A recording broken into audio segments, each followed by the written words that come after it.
Hello and welcome back to another episode of Hell Dominance. Anthony here. Please remember to like and subscribe, and also remember to click that notification bell for any updates on new videos that may be coming your way in the near future. Coming up in this episode, extended highlights of Australia versus New Zealand as the Rugby League World Cup hits semi-final stage. Elland Road, Leeds. So we're in the final 8 days of the Rugby League World Cup, with these two sides, the winner takes it all sort of attitude about them, as Australia face New Zealand at Elland Road. Australia continue their march towards defending their Rugby League World Cup crown as they ran out convincing winners against Lebanon last week to make it 4 straight victories in this year's tournament. Josh Adokar continued his wonderful tournament as he notched 5 tries to his tally to the 11 from his 3 games, to make his tally 11 in 3 games. And he could be joined in the side by semi-final by Regan Campbell-Gillard and Ben Hunt, who have been both recalled to the 19-man squad. New Zealand were given a huge scare by Fiji in the quarter-finals last week and were perhaps fortunate to be on the receiving end of a contentious decision, which gave them a late lead in the contest. Joey Manu will go head-to-head with his Sydney Roosters teammate James Tedesco in a battle of the fullbacks, which could be the key here, while the Kiwis could be boosted by the return of NRL winning prop Moses Leota after he overcome a pectoral injury. Australia continue to look like the team to beat as the tournament favourites had no issue in overcoming Lebanon in the last 8 clash. The Kangaroos were comfortable winners, but they face a tougher class here against the trans-Tasman rivals New Zealand. The Kiwis were underwhelming last week as they struggled to get the better of Fiji, and they know a repeat performance will end their participation in the tournament. They will need to be much better than what they've shown in the tournament to date, but even if they do improve, it's hard to see them overcoming Australia. Anyway, before we get down to the nut cutting time, let's have a look at the teams. So, like in every single game that of Australia have played, they have shuffled the pack once again, and it looks like their ball playing antics will be their main focus during this game. James Tedesco will lead the team at fullback as captain, while Valentine Holmes has been moved to the wing with Jack Whitens in his centre position. Latrell Mitchell and Josh Adokar will continue their left edge domination of the tournament so far, with Cameron Munster and Nathan Cleary getting the nod ahead of Daly Cherry Evans, who drops out of the 17. Jake Choroyevich and Regan Campbell-Gillard are the front rowers, with Ben Hunt named as hooker, with Harry Grant on the bench. Angus Crichton, Liam Martin and Isaiah Yeo will be playing off the back of their front rowers, as the Penrith back 3 have been consistent throughout the entire tournament.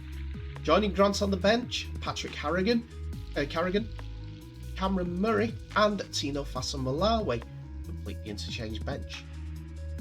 For New Zealand, Joey Manu will be looking to continue his impressive form at fullback for New Zealand, with Jordan Rapana, Peter Hiku, Sharstin Nicol Clockstad and Ronaldo Mulitalo on the wing. Dylan Brown and Jerome Hughes continuing the partnership, with Jesse Bromwich captaining the side. Brandon Smith will look to be coming head-to-head with Harry Grant, the player that replaced him and was understudy at the Melbourne Storm in the past, while James Fisher-Harris, Isaiah Papali'i, Britton Nikora and Joseph Tarpenny complete the lineup. Kieran Foran and Moses Leota does indeed come into the 17 after that pec injury, with Nelson Asafa-Solomona providing the oomph off the bench. The lineups are completed by Isaac Leo. He's also final interchange. Before the national anthem to the Haka was performed, there was a minute silence for Remembrance Day, as the 11th hour, the 11th day of the 11th month was when the guns fell silent in World War I. marked the end of the First World War. So, here are the ceremony for that. Please indulge me. 2.5 minutes actually.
Cleverly observed.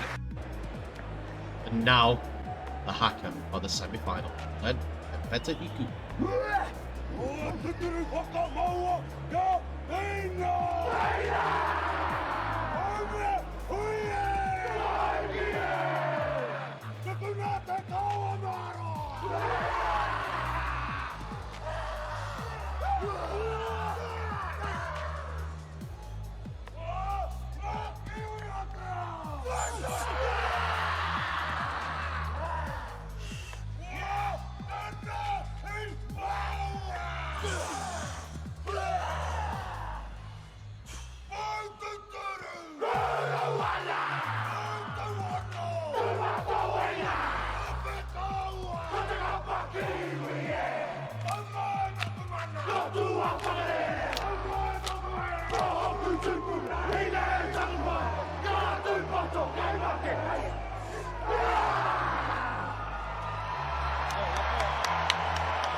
New Zealand and Australia have been in the arm wrestle, and when it was Nikora who loses his shorts literally after Ben Hunt rips them off him, New Zealand are on the last inside the Australian 10-metre line, and it's a kick across the goals. Ball is caught by Joey Manu, and it's Johnny on the spot, Jerome Hughes, who goes over for the opening try of the game. New Zealand have got the lead in this semi-final. Here is his again. The kick from Dylan Brown goes across the face of the goals. Joey Manu's there to bat it down for the Storm halfback. He beats his teammate and he gets the opening try. Jordan Rapana is on kicking duty yet again for New Zealand, sporting these new cut ear. His short run up, his short punchy run up is all set up. And it's 6-0 to New Zealand. Australia are pinned back in their own 20 metre line on the 15th minute, and after this shot on Josh Adokar, it turns out Valentine Holmes is off down the wing. It's the fourth tackle, and Australia have seen themselves now into the 45 metre mark in Elland Road. But then the kick from Ben Hunt goes up in the air. The willing chaser Josh Adokar scores his 12th try of these rugby league tournament. That's what the initial thought is. Is there any look for onside, offside? Doesn't matter. Here is the kick. Ben Hunt gets to the line and Adokar's off. He's definitely onside, but he's off on a chase for the ball. What a fantastic kick, grab and try from the Canterbury Bulldogs, man. Great chase, great effort. What was Jordan Rapana doing? Nathan Cleary's on kicking duty once again. It looks like that has lengthened his run up now for the pitches in the UK. But he gets this one this time, and it's 6-all. New Zealand get a lucky ricochet of the ball on the 23rd minute after they started to get a foothold back in Australian territory. And after Tarpenny took in the drive on the 5th tackle, the ball works its way out wide to the right to Jerome Hughes, who grubbers into the in-goal area. The ball is fumbled by James Tedesco and caught by Cameron Munster instinctively. And it's a penalty to New Zealand due to him being accidentally offside. So what do New Zealand do? Jordan Rapana goes for the 2 to put New Zealand back into the lead. Let's see if he does that. So here's the view from behind for that kick.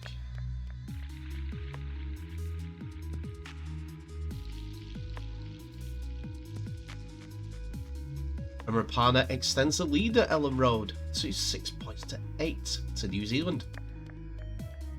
New Zealand are racking up the tackles against Australia, but Australia decide to spread the ball wide as New Zealand's attack is a little bit narrow. And Jack Whiten finds a player on his outside who gets tackled 35 metres away from the New Zealand line. Australia again trying to stretch this New Zealand line to the left-hand side and keep the ball alive.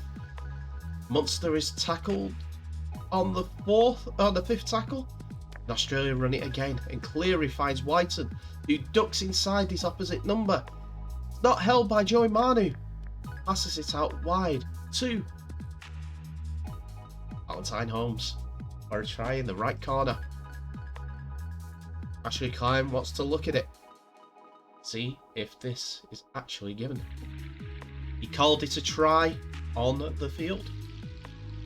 So what is the referee looking for? Well, he's looking for if Jack Whiten was held down in the tackle. Here's what he says. Basically, Jack Whiten is free to throw that ball as no one was touching him when he was being tackled. Valentine Holmes' try is clean and clear. Just having a quick look once more. Joey Manu falls off the tackler despite the arm being on Jack Whiten. But video referee says try. Just a simple keep the ball alive moment for Jack Whiten, and he does that.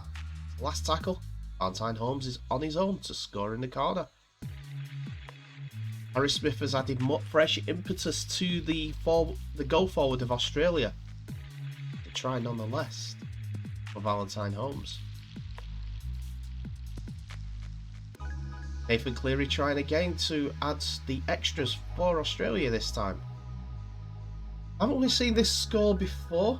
I mean, last night. And here comes Cleary with the kick. He's in front of the post. He's unsuccessful again. 10 points to 8. We're coming up to half time and Nelson Asafa Solomona is attacking the line. And New Zealand are attacking this left edge on the 4th tackle, and Ronaldo Mulitalo finds a gap.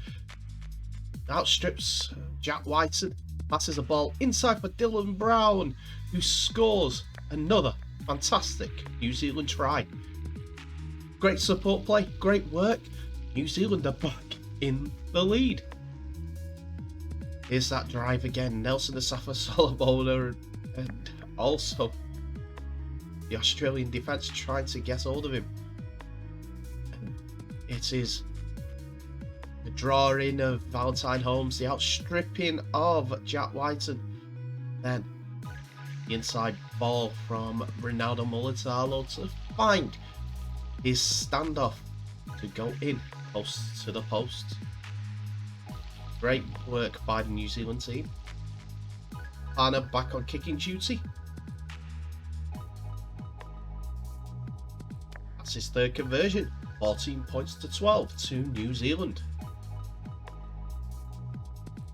An excellent half from the Kiwis, and they deserve their lead. 14 points to 10.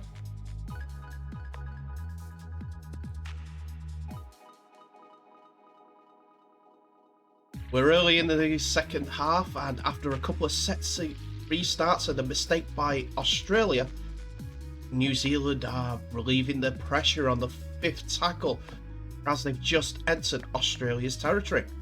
It's Jerome Hughes who puts up the bomb, and it's chased by outside backs of New Zealand.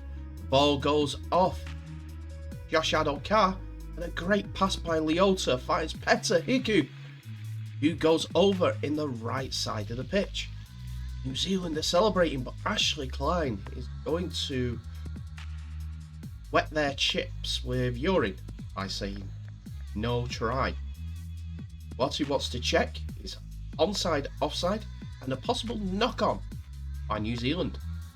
So first of all, they're looking for the offside, which Jordan Rapana is. They're saying both feet have to be behind the kicker, and it looks like his red right boot is offside from the kick.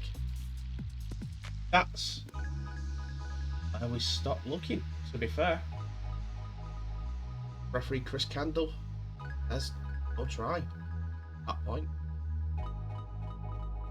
And there's the confirmation. No try. And it's a penalty to Australia on the 45-metre mark for Australia. On the return set, it's Isaiah Papali'i tackles Nathan Cleary, and the referee blows for a knock-on. Then it's on, pushing and shoving between the two sides. These two competitive World Cup vying teams are at each other's throats as they want to win. So what happened? Well, first of all, Papali'i gets the ball free from Cleary's hands, and it's a knock-on. And celebrating Papali'i gets pushed by Cameron Murray. Then it's a push and a shove and a schmoz between them all. No actual punches thrown, but a laugh in the face to set it all up. Murray defending his halfback. And that was it. All that is given, no one sits down or anything like that. As referee Ashley Klein says, it's a penalty to Zealand. Australia get on the back of some favourable decisions. First of all, for an offside, which sees them go up the field with this Nathan Cleary penalty. And they get a benefit of a 6 again, second tackle in. As James Fisher-Harris returns to the play. Here we go. This is given as a 6 again, straight away. Then New Zealand are tackling like demons throughout this set. And after Isaiah Yeo is tackled on the last tackle, The ball is being messed about with in the ruck. Brandon Smith is trying to stay out the way of all the Australian attackers. And Joe Manu goes round the halfback, the play the ball player, and tackles Harry Smith, I think it is. So a last tackle penalty. And Australia feel that New Zealand are going to break. It's Cameron Murray who gets over the try line, straight from the tap on the first tackle. 53rd minute, and New Zealand and Australia are all tied up at 14 all. Here it is. Cameron Murray still in the ruck, and Joey Manu goes round the acting halfback. Been given as a penalty. But Cameron Smith is feeling it a bit. He's tired. He was the one that was picked out by the Australian attackers. Cameron Murray dives over the line for 4 more points. Cleary's simplest kick of the day. He adds the extras. Australia are back in the lead in this fantastic seesawing game.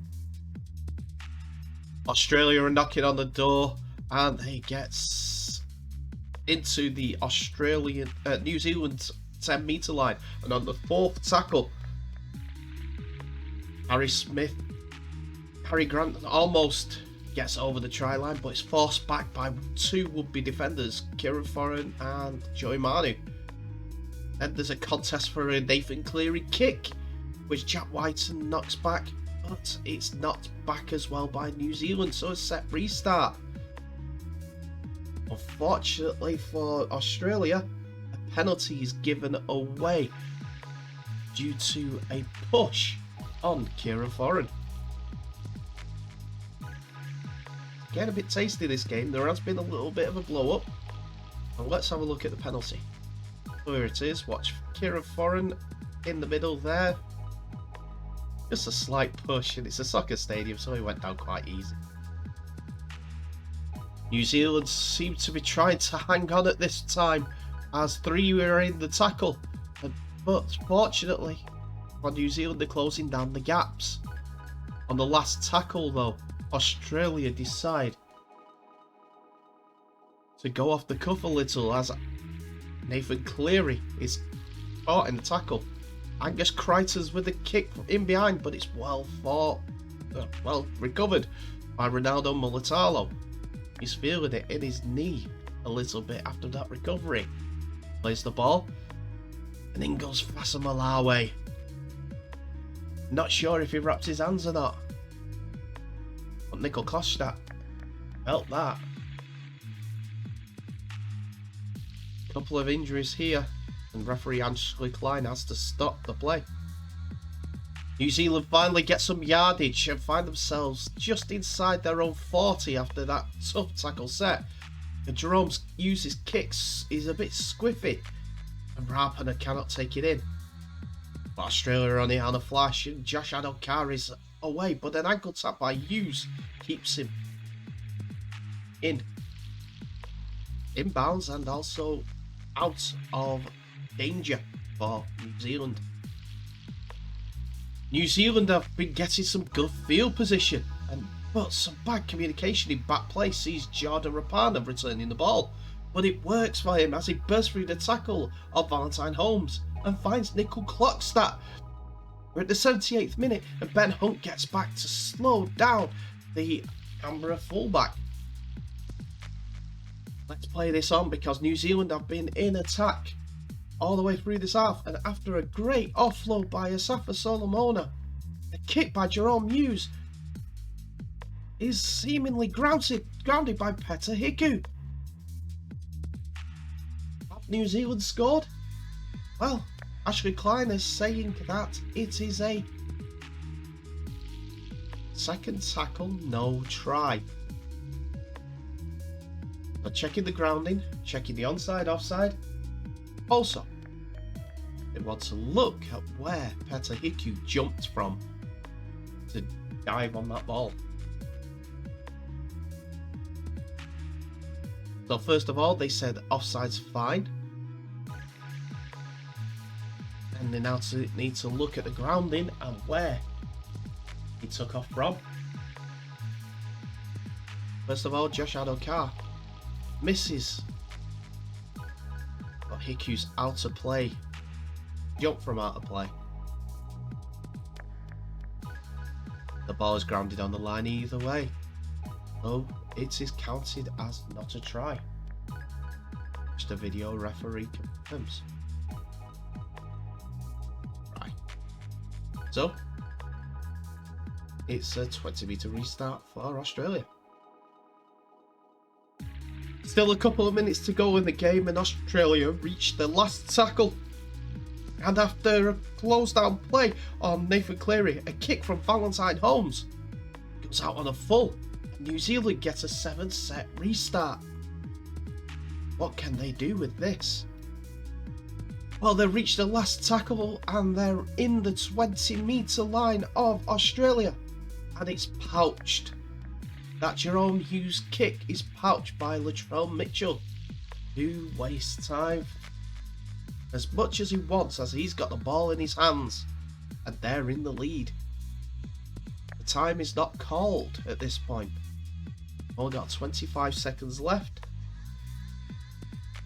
but it's a great take by Latrell Mitchell. Now time has stopped. On the floor. Now Australia just eat up the time. Nathan Cleary taking his moment. And another tackle for Latrell Mitchell, who seems okay now. 5 seconds left. But Australia and their coaching staff know being in a game. There's the hooter. Australia can celebrate. What can you say about that performance? Both teams gave their hearts to the cause. But it's Australia who pipped New Zealand 6-0 in the second half. So that's the first finalist all said and done, as Australia are into the World Cup final. Old Trafford next Saturday. Who are they going to face? England or Samoa? We'll find out that tomorrow. But tonight, all about the Aussies. They did so well. Their intensity was well up there, and New Zealand's were there as well.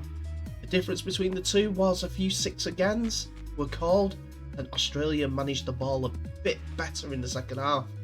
Otherwise, you couldn't have made an argument either way for who was the better side.